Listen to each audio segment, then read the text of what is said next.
অবধূতে তোমাদের স্বাগত।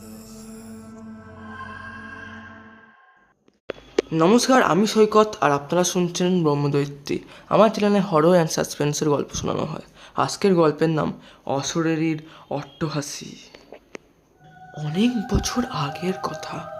এক গহীন জঙ্গলের মাঝে এক পুরনো ভাঙা জমিদার বাড়ি ছিল।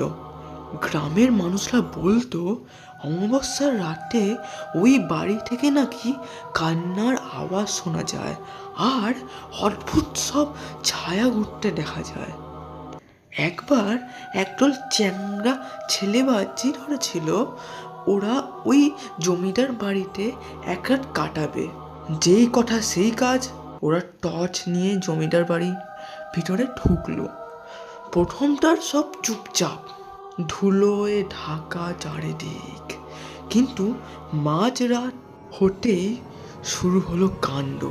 হঠাৎ ওদের মনে হলো কে যেন সিঁড়িতে পায়ে পায়ে উঠছে। টর্চ ফেললে দেখলো কেউ নেই। পরক্ষণেই দড়াম করে একটা দরজা বন্ধ হয়ে গেল। ওরা ভয়ে পুরো কাঠ। তখনই শুনতে পেল সেই কান্নার আওয়াজ একদম কাছ থেকে শোনা যাচ্ছে।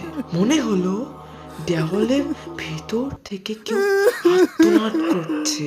ওরা আর দাঁড়ালো না, ছিটকে দোতলা থেকে নিচে নেমে বাগান পেরিয়ে দৌড়াতে শুরু করলো। পেছন ফিরে তাকানোর সাহসও ছিল না। পরে অনেকে বলা বলি করতো ওই ছেলেরা নাকি দেখেছে দোতলার জানলায় এক কঙ্কালসার বুড়ো মানুষ দাঁড়িয়ে আছে। সেই ঘটনার পর থেকে আজও অমাবস্যার রাতে সেই জমিদার বাড়ির কাছে যেতে কেউ সাহস পায় না। আপনারাও কি এরকম কোনোদিনও চেষ্টা করবেন যে বাজি ধরে এরকম ভুতুরে বাড়িতে যাওয়ার?